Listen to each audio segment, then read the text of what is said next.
You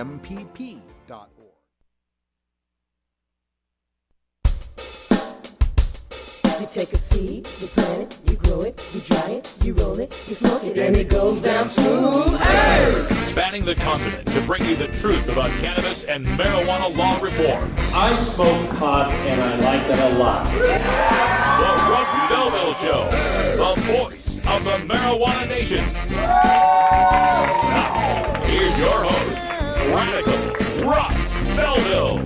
Good day, tokers and tokettes and non-toking lovers of liberty, and welcome to the show. It's Tuesday, July 29th, 2014, and it's got to be 420 somewhere in the world. Welcome to the show. We are back from the middle of America, up in the mitten there, that is Michigan. I was in Clio, Michigan.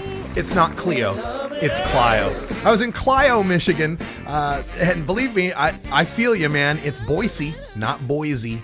But I was in Clio, Michigan for the High Times Cannabis Cup, and great place because it's kind of like out in the middle of nowhere, really. It's a auto speedway, right? So they have this, they have the big grandstands, and they have the fenced off speedway area.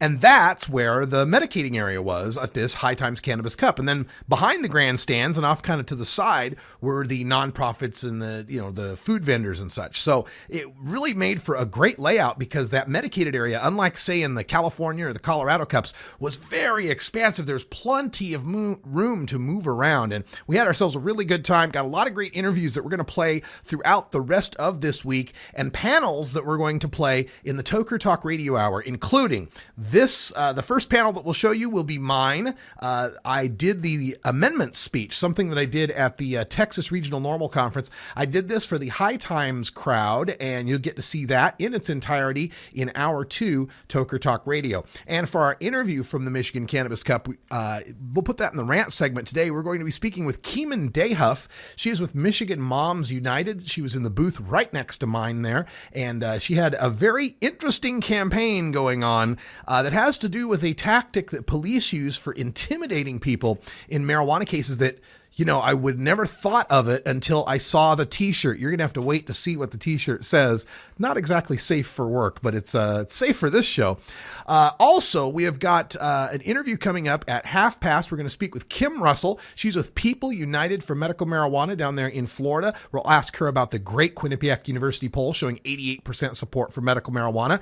But at the beginning, we always start off with our 420 radio news, and that means we welcome back to our show our Colorado correspondent, the great Priscilla Seiben. How you doing, Priscilla? I'm great, thanks, Russ. It's a little stormy here, so we got some flash flooding warnings going on. I'm a little sketchy about that, but other than that, all is well. All is well. All right. Well, we'll keep you on the audio only there for the connection's sake, but we'll get to the news. And in the headlines, of course, over the weekend, the New York Times editorial board called for the legalization of marijuana. Did you get a chance to look at that, Priscilla? I did. It's so exciting. Yeah, that is awesome. Pretty amazing. And an apt comparison was made that this was a moment like when Walter Cronkite back in the Vietnam War era came on. Walter Cronkite, the newscaster, came on and basically said that we were going to lose the war in Vietnam, and that shifted the tide. It shifted the American opinion of the Vietnam War. A lot of commentators saying it's very similar to that. So we'll talk about that. Also, the LA Times is looking at drug courts. We've got a proposal for legalizing CBD oil at the federal level. We've got a proposal from the senators in Washington and Colorado to get more guidance on legalized marijuana. That Quinnipiac University poll in Florida, we'll talk about that. Washington's sluggish rollout causing some problems for the retail industry there and tourism, and a new study on how legalization will impact the state of Alaska. Plus, in the Behind the Headlines segment, I'm going to show you how some of the drug war dinosaurs are reacting to the New York Times legalization. And also in Hour 2, High Times Bobby Black will join us. So stick around, plenty on today's Russ Belville Show.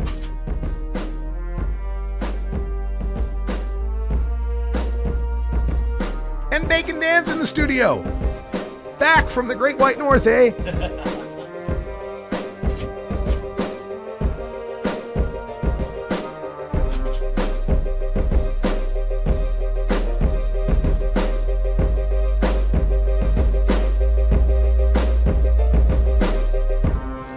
You're tuned into the Russ Belville Show. the voice of the marijuana nation. You can get 420 Radio on the go with our Shoutcast stream for all internet-enabled media players. Go to rad-r.us/420shout or just click the Shoutcast icon below the live radio feed at 4.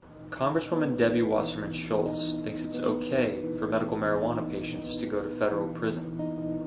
On May 30th, she voted against an amendment that would respect Florida's new laws and protect Florida's patients. Even though 88% of Florida voters support medical marijuana, why would Congresswoman Wasserman Schultz vote to send patients like this to prison? Is Congresswoman Wasserman Schultz out of touch with Florida? Electric Bob's Boogaloo every Tuesday at 5 and 8 Pacific on 4. I don't use marijuana, but as a teacher of 36 years, I can tell you lots of other people use it. I don't believe in prohibition. I don't think it works. Prohibiting it hasn't stopped anybody from getting a hold of it. I would like to see it regulated so that maybe kids can't get a hold of it so easily. I know they get a hold of it now very easily. I support a new approach to marijuana. I support legalizing it. It's with us. It's not going to go away. And if we can get money through the taxation, we can also educate our kids about it. That's why I support it. It's time for a new approach on marijuana. NewApproachOregon.com.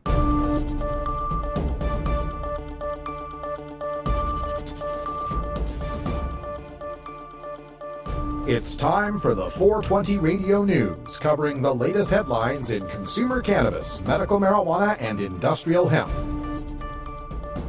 Transcripts of 420 Radio News are available daily on our website at 420radio.org. Now, here's Priscilla Simon. All right, everybody, it's your 420 Radio News for Tuesday, July 29th, 2014. The New York Times editorial board has come out in favor of legalizing marijuana.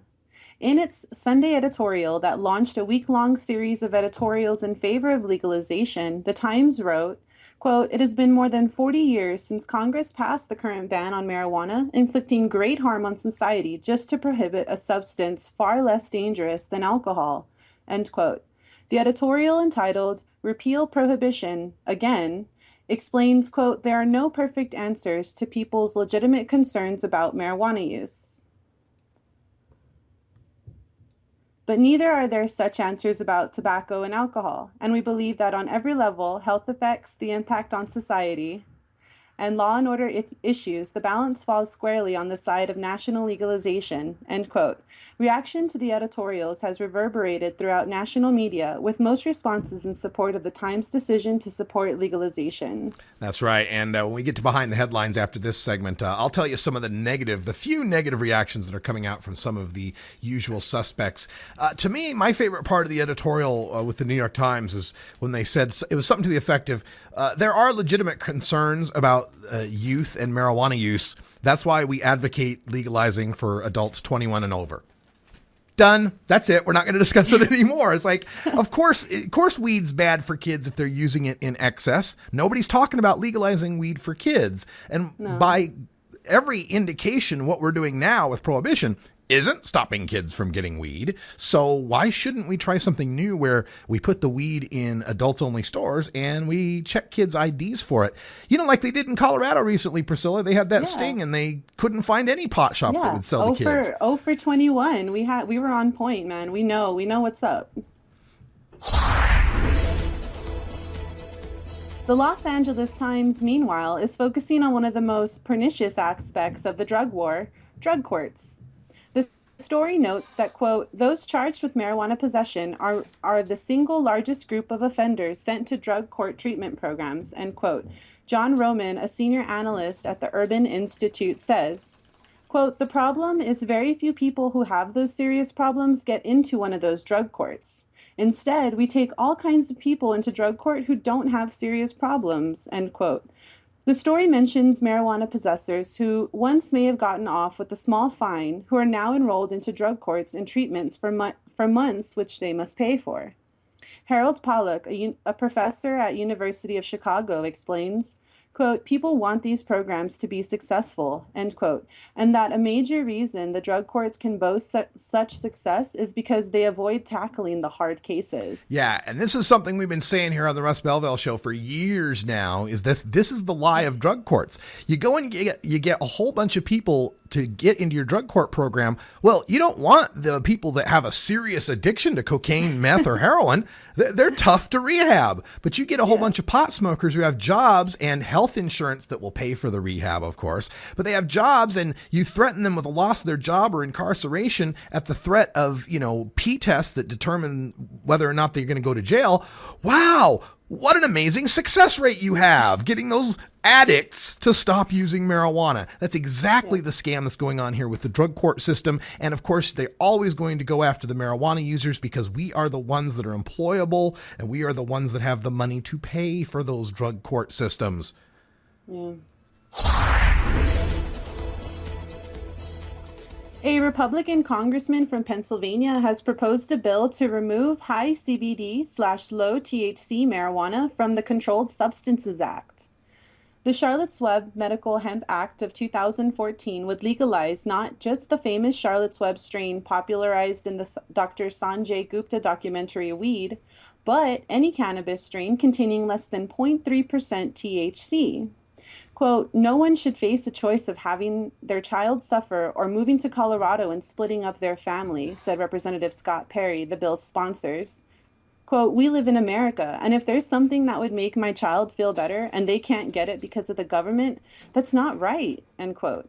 In this year alone, 11 states have legalized the use of non-psychoactive form of medical marijuana with near unanimous support in their state legislatures. Yeah, and it's an interesting little framing shift we're getting with this now. They're calling it therapeutic hemp or medical hemp. Anything we can do to distinguish that, no, this isn't the evil, icky marijuana that has THC in it that gets you high. And the problem, of course, with that framing is that it's that same kind of we're patients, not criminals framing. Well, gee, if it's not therapeutic hemp, then it must be marijuana, the evil stuff that people smoke to get high.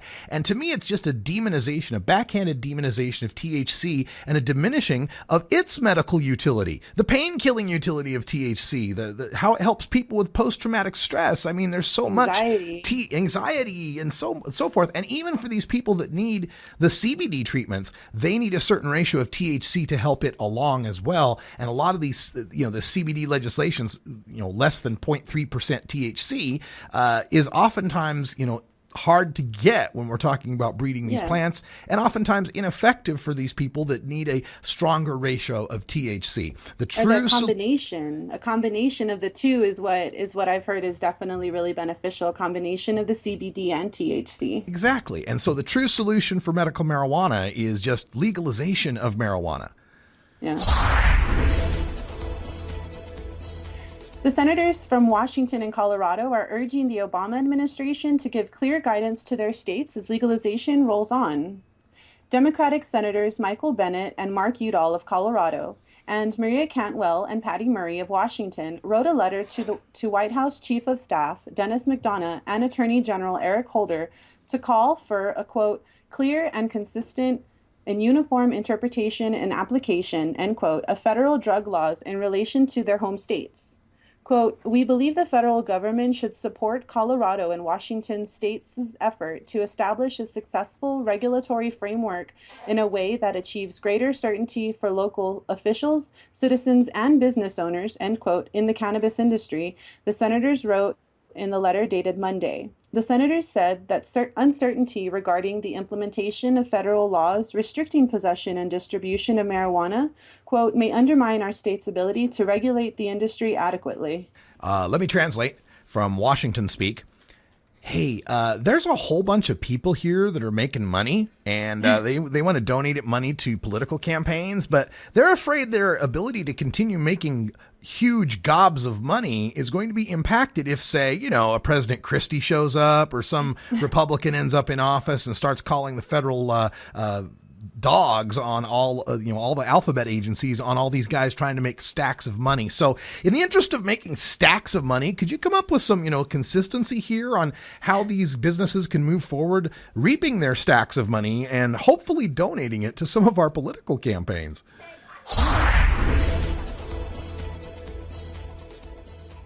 A new Quinnipiac University poll shows already huge support for medical marijuana is growing. As was found in their May poll, 88% of Florida voters support medical marijuana, with seniors' support sitting at 83% and Republicans at 80%. Question 2. The proposed medical marijuana amendment in Florida needs 60% of the vote to pass. When it passes, 71% of Floridians would be comfortable with a dispensary in their neighborhood, with 57% of seniors and 58% of Republicans in support.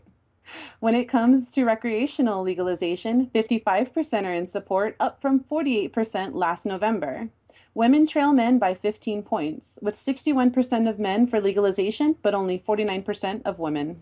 And still, though, that 49% is a plurality. It's like 49 versus 45 that are against it. So even though women are far, far behind, like they usually are in support for legalization, they still support legalization. And even the scare story of, oh my God, there's going to be a pot shop in your backyard doesn't scare people either. The seniors and the Republicans are probably going, well, good, I can walk to it. That'll be great. Oh, man. And to have this happening in Florida, the home of Kevin Sabet and the University of Florida Drug Policy Institute that he leads up, that's just a sweet icing on the cake. Oh, yeah. The sluggish rollout of Washington State's legal marijuana market is putting a damper on marijuana tourism. According to Allison Holcomb, who drafted Initiative 502 that legalized marijuana, just 80 of over 2,600 growers who applied to the state have been issued growers' licenses, with only 30% of land allotted to marijuana grows currently licensed.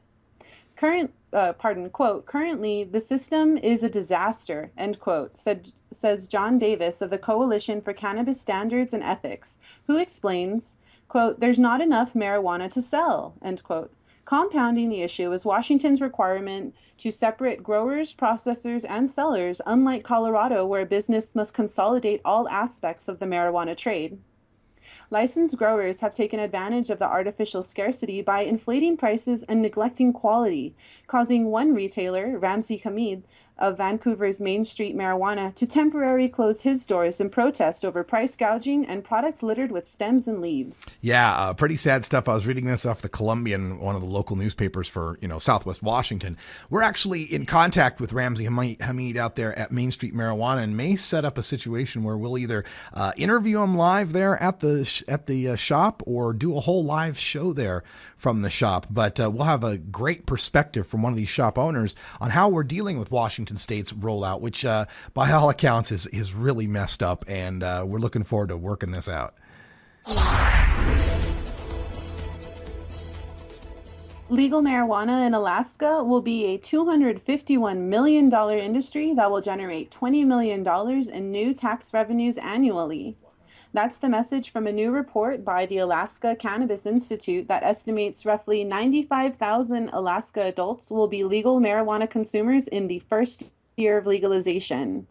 Alaska and Oregon will both be voting on adult recreational marijuana legalization this November. All right. Good news coming out of Alaska. $251 million industry, $20 million in tax revenues. In Oregon, we're looking at what was estimated at $38.5 million in new tax revenues. And I believe a lot of the difference here will be that Alaska is going to have a higher taxing scheme than Oregon will. Oregon's going to be a pioneer here by taxing marijuana by weight, not by sales price. See, when you tax marijuana by sales price, like what's going on in Washington and in Colorado, there's incentive to keep the price high because, 10% of a $200 ounce is $20. 10% of a $100 ounce is $10, right? You want to keep that price high so that you can get your tax revenues for the state.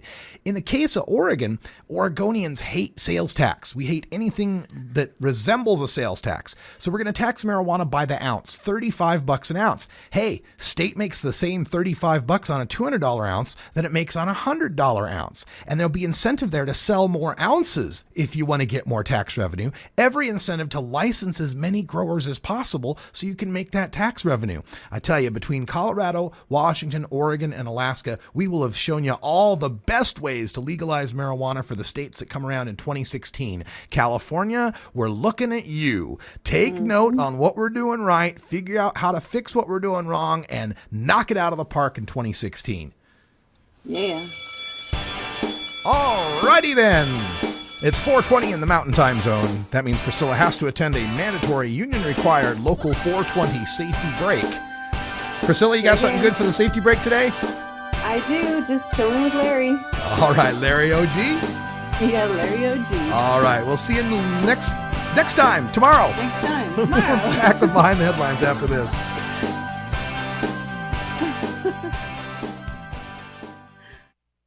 You can get 420 Radio on the go with the TuneIn Radio app for all mobile platforms. Go to rad-r.us/420tunein or just click the TuneIn Radio icon below the live radio feed on. Join us for the International Cannabis Business Conference September 13th and 14th in the Portland Ballroom at the Oregon Convention Center. The International Cannabis Business Conference will focus on the emerging cannabis industry in Oregon, the United States, and around the world, putting you in front of the industry's foremost entrepreneurs, political leaders, and attorneys. Also showcasing over 40 cannabis-related industry exhibitors, offering VIP lunches and free nightly networking events. Prepare yourself for America's next great industry.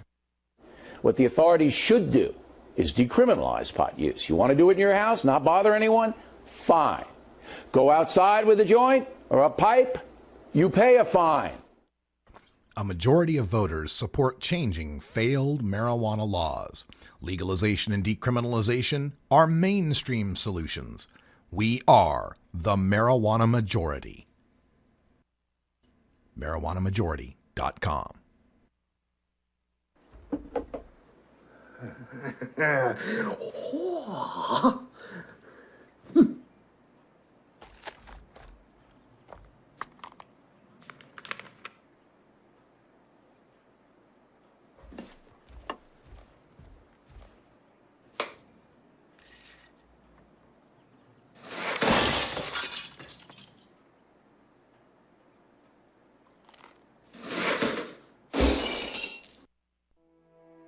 Are you a hypocrite? If you live a closeted cannabis lifestyle, you are. Read about 7 people living a closeted cannabis lifestyle who are on the verge of coming out in The Hypocrites by Mara K. Eaton. Available at areyouahypocrite.net. You can purchase the book on Amazon and Barnes & Noble, also available on iTunes. Check out Mara K. Eaton on Facebook as well. Learn more at areyouahypocrite.net. At Herbie's Cannabis Seeds, we pride ourselves on bringing you the best quality seeds from the world's most respected cannabis seed producers, all at the lowest online prices. You can find Herbie's seeds at herbiesheadshop.com. All cannabis seeds are sold as souvenirs and as a means of preserving cannabis genetics. Herbie's Seeds in no way intends to condone, promote, or incite the use of illegal or controlled substances. We strongly urge all prospective customers to check their national laws prior to placing an order. Herbie's Seeds at herbiesheadshop.com. Proud sponsors of the Russ Belville Show and 420 Radio.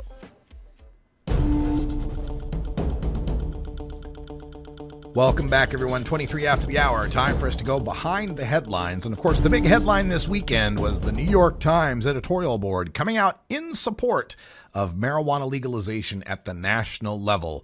Today, we want to talk about the drug war dinosaurs reacting to the New York Times legalization evolution.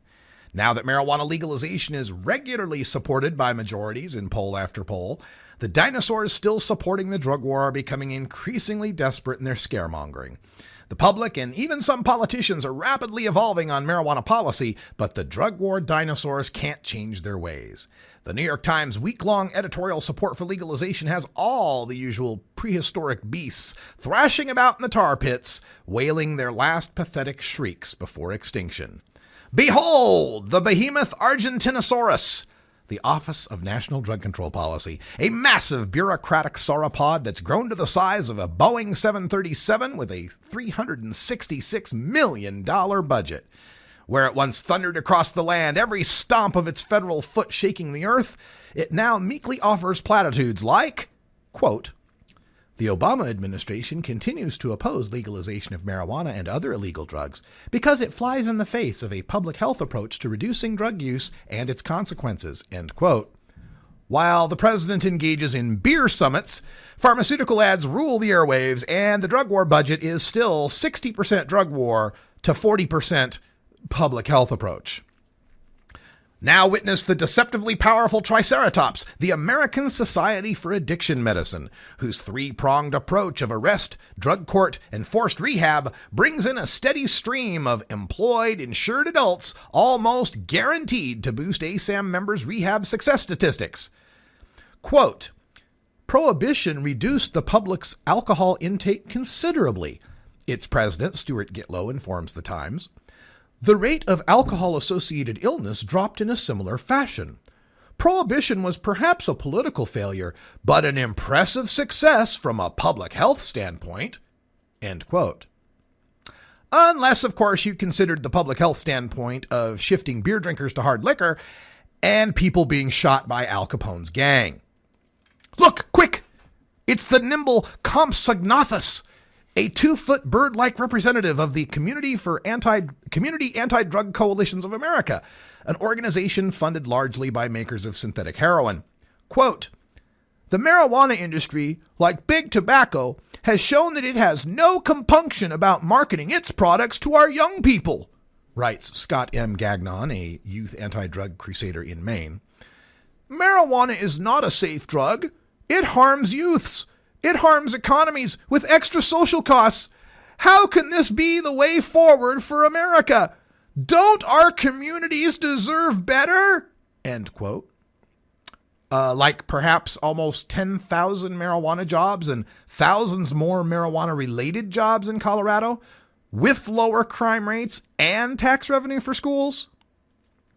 Of course, no dinosaur exhibit is complete without the Tyrannosaurus Rex, all mouth, small brain, and tiny little forelimbs with no distinguishable purpose. Quote, "Project SAM, Smart Approaches to Marijuana, calls upon the federal government to step up its strategy to reduce marijuana use and its consequences," writes Kevin A. Sabet before flashing those scary T-Rex teeth. "The call comes amid New York Times editorial urging national legalization, despite early data showing increases in poison center calls, treatment admissions, and stone driving in Colorado." End quote.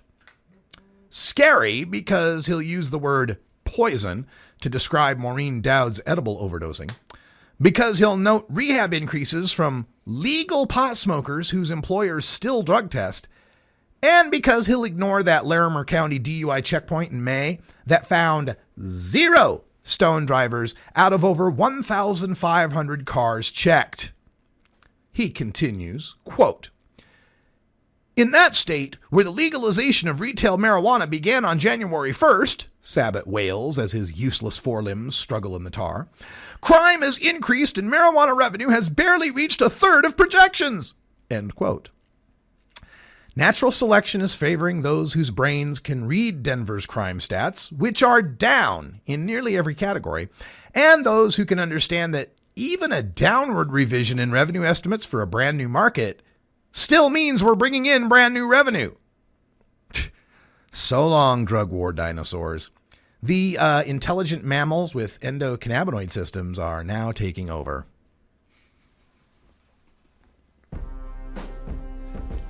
All right, that's our Behind the Headlines for today. I'll have that posted up at probably on High Times. A bunch of my articles up on High Times as well. You can read about how Oregon is going to legalize and have $145 an ounce in our pot stores. I think those Vancouver pot stores will drop their prices real quick.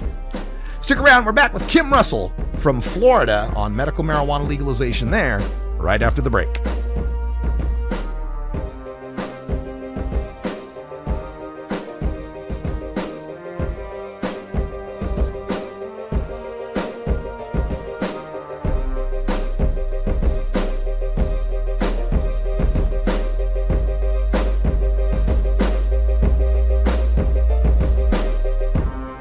You're tuned into the Russ Belville Show, the voice of the marijuana nation.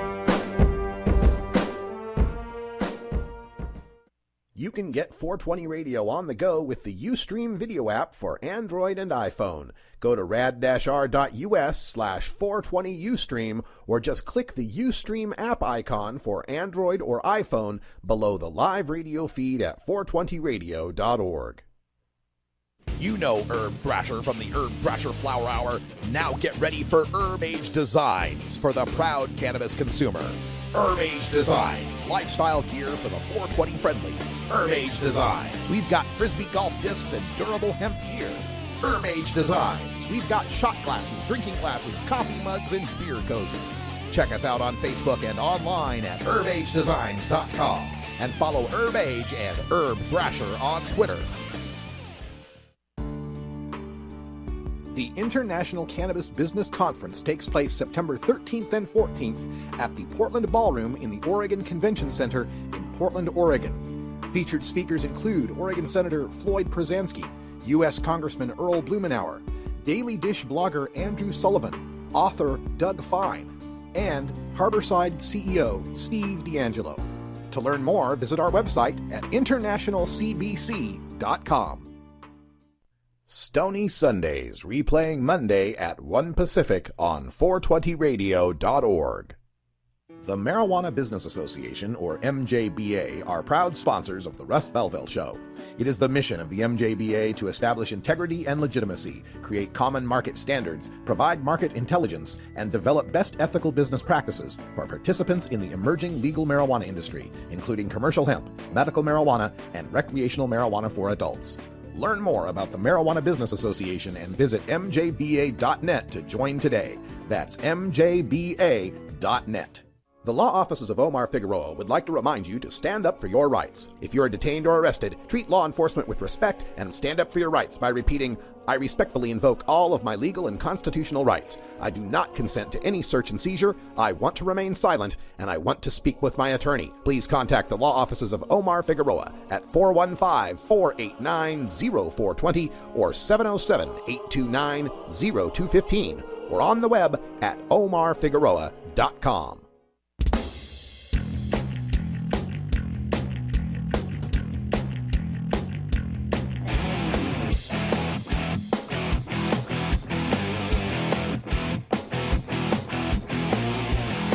Activism begins with ACT. The Russ Belville Show features the stories of hardworking grassroots activists working for an end to prohibition in today's activist agenda. All right, welcome back, everyone. 32 after the hour, and we're going back to the state of Florida. I was just there a couple of weeks ago with the Bobby Platshorn Meet the Experts 3 conference, and a lot of excited individuals there about the prospects of medical marijuana happening this November in Florida. And joining us to talk about it, we've got Kim Russell, longtime activist. I've known her for quite a while. She's now working with, is it called United for Care now, Kim? Well, that's just the new campaign slogan that we're using for the same committee. Okay, so United for Care. Kim Russell is joining us. Hi, Kim. Welcome back to the show. Thank you so much for having me again, Russ. It's so nice to talk to you. Yeah, and I just wanted to get your take on that latest Quinnipiac University poll. It's showing 88% support for medical marijuana, even like 83% among Republicans. It's got to be feeling pretty good right now. Yeah, I'm walking on cloud nine right now. Yes, it's fabulous. So I don't want people to get complacent and think that they don't have to get out there and vote and that they don't have to keep spreading word, because how great would that be if Florida really did take it by 88%? That would be loud and clear to our politicians of what we want. There wouldn't be a question about it. Yeah, no doubt about that. And I think also Florida serves as kind of a political bellwether in that you've got a large population, like third or fourth in the nation. You're often considered a purple state as far as presidential electoral politics goes. If Florida goes medical marijuana in 2014, there's no doubt this has to be a major campaign topic for the presidency in 2016. Oh, I would think so. Well, how about the campaign that's happening in Florida right now with respect to the governor's office? I know Governor Rick Scott has been, pretty anti-medical marijuana. Charlie Crist, the former governor, former Republican turned Democrat, is now running for his old job back, and he seems to be more positive on the issue. Do you see Florida's medical marijuana vote having a big effect on the gubernatorial race? That is a really, really hard question. I really I don't know. I mean, I think it's going to have some effect. I don't know that it will be a dramatic enough effect for Chris to win. I mean, it's still just that close. You know. So looking forward, if when we pass medical marijuana as a constitutional amendment, how much effect could either governor have on its rollout? Do you think if Scott's reelected that he's going to put a bunch of roadblocks, I'd imagine? Oh, well, absolutely. That's exactly right. Yes. If Scott is elected, it will be, it'll look much like the Charlotte's Web bill that they're trying to legislate right now with, that outlines 5 dispensaries for the whole entire state. So anyways, it's, that will go to court. We will fight it and all that other stuff. If it comes to that, you can't endorse any candidates. But anybody who's very pot-minded out there, yes, if you wanted business in Florida, you would want to vote for Charlie Crist. Rick Scott's not going to allow small businesses a whole lot of opportunity here. Yeah, and let's go back to what you mentioned there. In 2010, California was fighting for Prop 19. It was getting a lot of good polling. And so Governor Schwarzenegger kind of rushed through this decrim law. We will make it so that I take it for an ounce or less. And that's my worst Schwarzenegger impression. But it kind of took the wind out of the sails somewhat. People said, the Prop 19 campaign was using the fact that people get arrested for marijuana. We decriminalize it. Oh, they're not getting arrested. Do you think that's what's behind this recent passage of this CBD law that you got in Florida and Governor Scott wanting to sign that? I don't know what I know the person that introduced the bill, Representative Dix, and he absolutely had a whole heart when he did it. Okay. I do not believe he was behind the conspiracy whatsoever.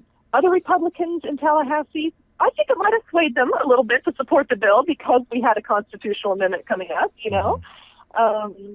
But I really do think that the people that push it through really hard do believe in that, and that, we have to get what we can get. And a larger bill would not have passed through Tallahassee right now. So that's why we're at the constitutional amendment. Is this confusing any potential? I mean, we go back to the 2000 election and a butterfly ballot was confusing. Is this having a CBD bill passed confusing to the voters of Florida concerning the constitutional amendment that's coming up?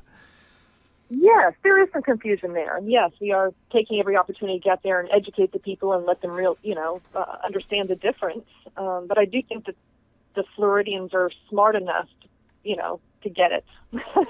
I do believe that they'll get out there and vote for Amendment 2, but it can be confusing. And a lot of people do think we already have medical marijuana. A lot of people thought that before they even bill. They're like, well, where it all? Is it there at all medical marijuana? That's amazing how fast things change. We're speaking with Kim Russell, a longtime activist. She's with United for Care, fighting for the medical marijuana question 2 in Florida. And, in this question 2, I've seen some pushback now. The only opposition you got really from like the Drug-Free Florida Foundation Society for America's Kids or whatever the hell it's named. Got a big infusion of money from billionaire Sheldon Adelson, the Las Vegas casino tycoon, pumped in $2.5 million. And it sounds to me like they're trying to foster a confusion campaign and trying to paint Florida medical marijuana as it's going to be, California 2 electric boogaloo. You're going to have bikini sign twirlers out there on South Beach and, simple recommendations for, our athlete's foot. What do you have to say about those kind of attacks? That's just propaganda. We have developed a whole new committee called Florida for Care, and that is a team of experts that are really studying what has worked and what has not worked around the nation. And they're going to be giving our recommendations before Amendment 2 goes to vote. So people will see what it is that we're talking about and that we're not talking about opening it up like a California. I think there's a lot to be said about smart regulation. We're just, Florida's just not ready for full legalization yet. And so, we're doing the best we can with the medical. And we're going to do a great job at it. Well, maybe Florida is. That latest Quinnipiac poll that showed 88% support for medical showed 54% support for legalization. Do you think, passing medical in 2014 and then looking forward to 2016 that it could happen, that soon? Could Florida turn around real quickly on this? I don't know. I don't think so, because in Florida we have to have the 60% vote.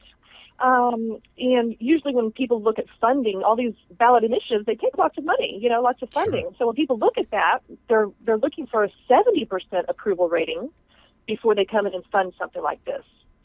So that's what the polls were showing medically, before we got funding for the campaign. That's what the polling was showing, 70%. So they're like, hey, we're going to fund you. Okay, let's do Suddenly it. we're popular. Yeah, right. Are you personally, I know you've been doing this for a long time. We've been working together for, as long as I've been in activism. Are you surprised at how fast not just Florida, but the nation is starting to turn on the marijuana issue? No. I thought it was going to happen a lot sooner. Yeah. When I started being an activist, I did not think it would take this long. Oh. So I am delighted that it's happening. I just wish it would have happened sooner. But yeah, I mean, it's just great to see. And I knew with somebody like John Morgan, when he stands up for Florida, I mean, a lot of people turn around and listen. Yeah, and, definitely. John Morgan getting involved. Of good things. John Morgan getting involved had a huge impact, not just financially, but just from adding gravitas to the issue. The folks in Tallahassee didn't think it was just about marijuana activists anymore. That it was high profile lawyers and their families as well. Right. Exactly. So yeah. He's always been fighting for the people, and a lot of people respect him. And yeah, I mean, he just couldn't be a better champion for the cause. It could not have asked for a better champion for the cause, for sure. Now, with United for Care, what sort of tactics do you plan on employing? I mean, gosh, with 88% support, it seems like really get out the vote would be the most important thing. Yes, absolutely. We're still pushing through the end. Through the end of this month, which is almost over now, Sure. We're pushing for absentee ballots, trying to get a huge step up on people getting their absentee ballots in. So if anybody's in Florida and wants to be proactive on that, we're trying to get the early vote. So we'll have a couple hundred, absentee ballots before we even go to the voting polls. But between now and then, yes, it's absolutely getting out the vote, making people understand that, the SB 1030 is not the answer to the medical marijuana need in Florida. And that's the CBD bill that you passed. Exactly, the CBD bill, right. Other than that misconception, are there other common misconceptions you hear from Florida voters when they ask you about this medical marijuana amendment? Well, the biggest one that I do hear is people, are afraid it's going to get abused. And my only comment to that is pharmaceuticals are abused every single day, and people don't die from marijuana. Mm-hmm. And that's the only comeback that I can come. Yeah, and Florida, of course, has had known as the pill mill capital. I know that's been a big issue there with the overproduction and overprescribing of OxyContin and other synthetic opioids. Does that figure into these discussions when you're talking to those folks? Yeah, people are a little more skeptical. They're afraid that we're going to turn into a pill mill, but it's not a big stumbling stone at all. I mean, we really are having a huge majority of the support. It's really not, people, it's all about compassion. And that's the only issue that we're really hitting people with is compassion. Now, and when you talk to people in the street, they're like, yeah, if my grandma needed it, sure, I'd want her to have it. Or, of course. People can relate to people in suffering and people in need, All right. Well, let's get you some more support and more help because 88% is just not good enough. Let's kick that up to 90. How can people get in touch with you guys and help you out in Florida if they want to get involved? Oh, please go to our website, which is www.unitedforcare.org. You can sign up to be a volunteer on there if you have extra time to spend. If not, always donations help by advertising. Right now, we're buying our advertising for the fall. To get our advertising campaign up there. But yes, door-to-door canvassing, all that typical political stuff we're going to be implementing and having groups of people going out to different events. And it's a lot of fun getting out there, spreading the word. And like I said, the support is just through the roof. So it's really finally, after all these years, right, instead of getting the snarls at the festivals, we're now getting high fives. Yeah, it's very nice, and it couldn't happen in a better state, especially the home state of Kevin Sabet. That is what makes my heart grow 3 sizes. There you go. Kim Russell from United for Care, fighting for the medical marijuana Question 2 amendment in Florida. You can learn more about it. Just go to unitedforcare.org. And Kim, thanks so much for all the years you've been doing this. You've been fighting hard, and I'm glad to see that you're getting such success now. Thank you. you, Russ. Thank you for supporting me for all these years when many others wouldn't. You were always there, and I can't tell you how much I appreciate it. Oh, it's my pleasure. I find good activists and I try to support them. So thank you for doing what you you're do. The best. Yeah, no worries. Thank you so much. All right, when we come back, we're going to take time in the Radical Rant segment to rant about something you never would have thought would have gone with marijuana. You know, I've got this thing where I can find a way to link the drug war to just about anything. Coming up next, dildos. Stick around.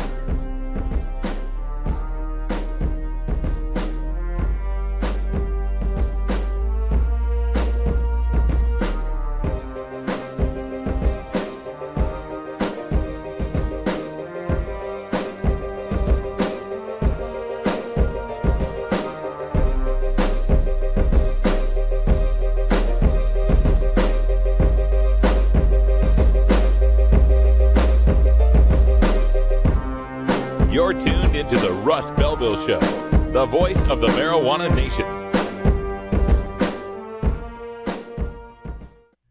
420 Radio is 24-hour marijuana legalization radio. At Royal Queen Seeds, we've got premium feminized cannabis seeds, including auto-flowering varieties for the medical cannabis user. We've got bulk shipments available and new CBD oil. Plus, we accept payment in Visa, MasterCard, and Bitcoin, as well as other methods. Check out our website at royalqueenseeds.com for more information. We are located in the Netherlands, and we have online grow experts ready to help you now at royalqueenseeds.com.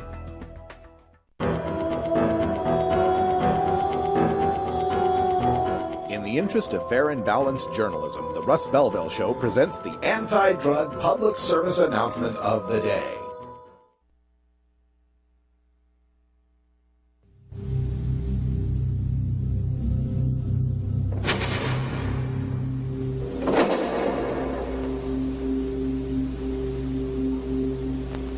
A lot of drug abuse messages are full of statistics.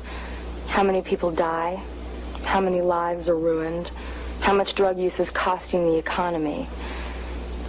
But this message isn't about numbers. It's about crack. And the message is simple. Crack can kill you. I won't bore you with the statistics, except to say that it's not worth becoming one for a 10-minute high.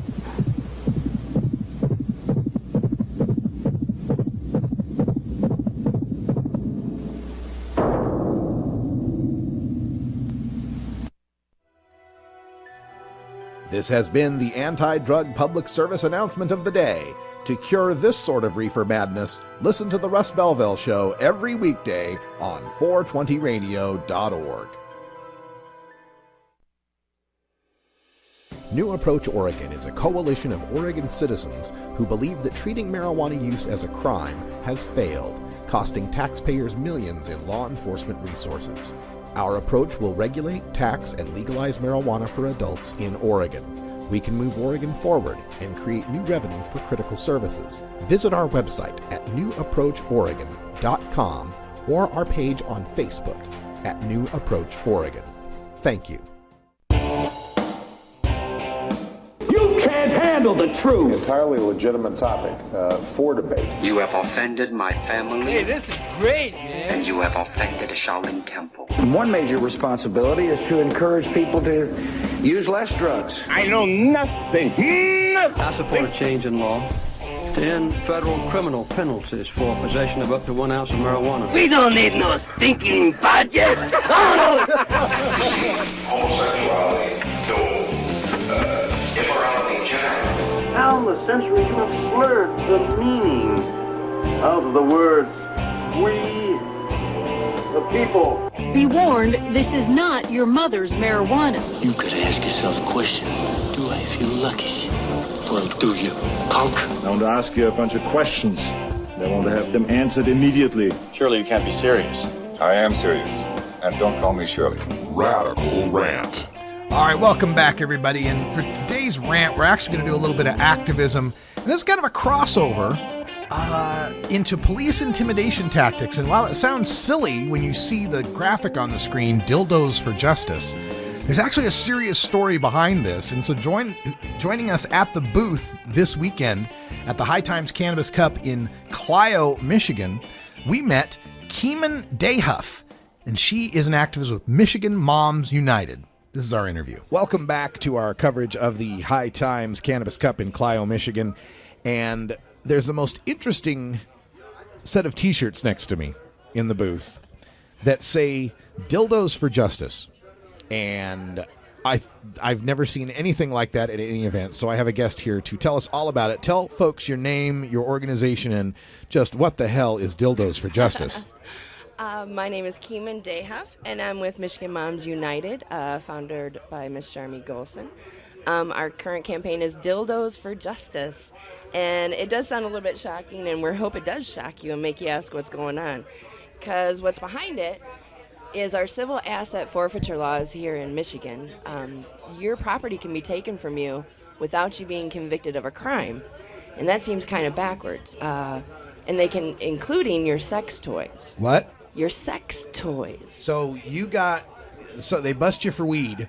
Yes. They come and got a warrant, and they get into your house, and they take the weed, and they take the lights, and they take your money, and they take your dildos? They take your dildos. They take any naked pictures you may have of your significant other. They take any pornography you may have in your house that you are privately enjoying. Because this somehow helps you grow weed.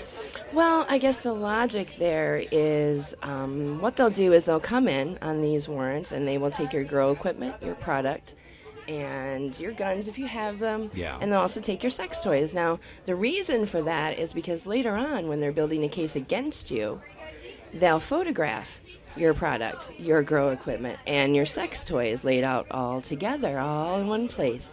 So that later on when you decide to go to court or you want a jury trial, jury nullification, by the way, if anybody's listening, then it all becomes part of the case. And so when you go and sit in the courtroom, you have to explain your product, your grow equipment, and your hustlers. And why you have the black mambo. Right. Whatever, right? Right. It's a threat, it's an intimidation, it's a tactic Absolutely. that law enforcement is using here to try to embarrass you Absolutely. from wanting I'll just take the plea deal, I'll just settle. Sure. It's belittling. It's dehumanizing. And in a way, and it sort of attacks women in a special way. Because when men go into the local, police station, by the way, after they're not convicted of a crime because there was something wrong with the arrest warrant or, some procedure was not followed. When you're not convicted and you can get your property back, you then have to go to your local neighborhood police and say, excuse me, you know that purple dildo that you took from me? Could I get that back? And it's kind of awkward for women, and that's horrible to think that our mothers, the mothers of your children in Michigan, are having to do that in this war against drugs, and it's ridiculous. And if we have to put a law in the books that says you can't steal our sex toys, we'll do it. But then we're going to have a really serious conversation about how we handle civil asset forfeiture in this state. And so that's fair. I mean, if we have to go that far, we can, but it's kind of a tongue-in-cheek campaign to talk about the real serious, very real issue of civil asset forfeiture here in Michigan. Yeah, and civil asset forfeiture happens everywhere. You can learn a lot about this. Fear Forfeiture Endangers American Rights is one of the orgs out there. Yes. And I suppose Michigan Moms would have some info for? Absolutely. We are on Facebook, and we're a fun group of women, and we, as the mothers in this state, we're tired of seeing our loved ones go to jail. We're tired of fearing for our children. We're tired of, because we choose to medicate with a plant, we're tired of being afraid our children are going to be ripped out of our arms at 2 o'clock in the morning by armed men. And we're done. And this should be women all across the country, and it really is going to be the women who turn the tide in this. And, you guys have played war long enough, and we're tired of let's end this damn drug war, and we're tired of asking nicely. Mama's done asking nicely. And if mom ain't happy, ain't Right. nobody happy. And please give us your name again, because My name is Keeman Dayhuff. Keeman Yes, Keeman. Dayhuff. Keeman Dayhuff. Yes, That's sir. a very interesting name, and I'm going to have you spell it when I save the file. But I can do that. Michigan Moms United, and this is something that's impacting families across the country. There was just recently on the John Oliver show, Sunday night. This is an HBO show. John Oliver did a segment on the mass incarceration in America and pointed out how this is so widespread that Sesame Street had Isn't a segment insane? explaining to kids, Isn't that insane? my daddy's in jail. When well, it's Oscar okay. the Grouch has to explain to your 4-year-old where daddy's at. I mean, come on, America. Does Yeah. nobody? I mean, this is getting serious when we're tailoring our children's programming to making children deal with incarcerated parents. We need to rethink how we're looking at this nation. Very good point. Very good point. Now, any other topics as far as Michigan moms that you'd like to focus on while we're here? I'd actually like to say a few words. I don't know if anybody out there remembers anything from the Free Brie campaign. I remember Free Brie. Go Right. ahead. Steve and Maria Green here in Lansing, they had their 6-month-old breastfeeding daughter, Brie, removed from their home simply for being medical marijuana patient and caregiver. Thankfully, thank God, we got Brie back. But the only way that happened was through the court of public opinion. And that was because we went outside DHS headquarters and we chanted and we got online and we talked on Facebook. And it was the people that changed that. It was the people that brought her home. It was not the representatives who were up in the big offices who wanted to really do the right thing. And that's what I want to say to everybody is get out there and get educated. There's so much online about the CPS and what people are going through. It says in our law here in Michigan that we can't be punished for being medical marijuana patients. And now if coming in and taking our children isn't being punished, I don't understand what is. Yeah. If that's not the worst thing you can do to people. For choosing a plant that's been on the planet longer than the government that outlawed it. It's insane. It's insane. It's incredibly cruel and unusual punishment. Absolutely. And a lot of times we see child endangerment charges because there were plants in a home. Yes. But oftentimes this happens. I have these little tricks that I do whenever there's this news story that the other side tries to paint as an awful thing on our side. And when these cases were happening, there was a spate of cases where there's child endangerment charges against people who are growers, people that are medical marijuana patients, and so forth. And at the same time, in my home county, a woman had left her 3-month-old and 2-year-old in the Jeep where there was a loaded handgun that the 3-month-old, one kid got a hold of and shot the other kid. Right. No child endangerment charges, no children taken away because in those gun cases. owners aren't vilified the same way marijuana smokers are. And there's an interesting intersection of those in that if you're a medical marijuana patient, you can't be a gun owner because of which is a whole other topic. Which is something we could do an entire other segment on. Absolutely. And it's strange to me that the vilification of people who choose to medicate with marijuana. And I truly believe, because if you look at the history, I truly believe we're in just a blink of a time where we're living that way. In the history of the world, marijuana has been accepted, used, and embraced. Yeah. And so truly, we're just in the blink of an eye of where it's being, outlawed and where people are looking at it like this. So I have faith in humanity that eventually we'll all get around together and the politics can be set aside and common sense will rule. Yeah, I think it won't be too long before we're having to explain to young people, no, really, we used to lock people up for this. Right, really? I know, it's crazy. I know. And I hope that's true. I hope that's true. Thank you so much for joining us and telling us the story of Dildos for Justice. And one last time, give folks the email addresses or Facebook, we're on YouTube, Facebook. We actually have a membership drive going on right now, and for $25 you can become a member of Michigan Moms United, and you'll get a t-shirt, and we'll even give you a real big special can of mama thank you. Oh, that's very awesome. All right, folks, we're going to go back to some music, and we'll have more interviews later on here at the 420 Radio booth from Clio, Michigan at the Cannabis Cup. Yeah, we had a good time there at Clio, and I only called it Clio once on the air, so I think I did pretty good. Keeman Dayhuff from Michigan Moms United, and that was the first time I'd ever heard of that tactic. It's something I'd never considered, that cops would take your porn, your nudie pics, and your sex toys into evidence to try to intimidate you from not wanting to go to trial and having a jury of your peers and the public and the media asking you about what, Mr. Stallion's doing there in your collection or whatever the hell. Oh my God, it's just so pernicious, this drug war. It seeps into everything. And speaking of that, stay tuned for hour 2 after the 20 after break, after 420. You'll get to see my presentation on marijuana and civil rights, how it affects all 10 of the Bill of Rights, presented at the High Times Cannabis Cup in Clio, Michigan, in its entirety. So coming up next, the infamous Bobby Black from High Times Magazine sits down at our desk to tell us what's up with High Times on the radio. You'll want to hear this one.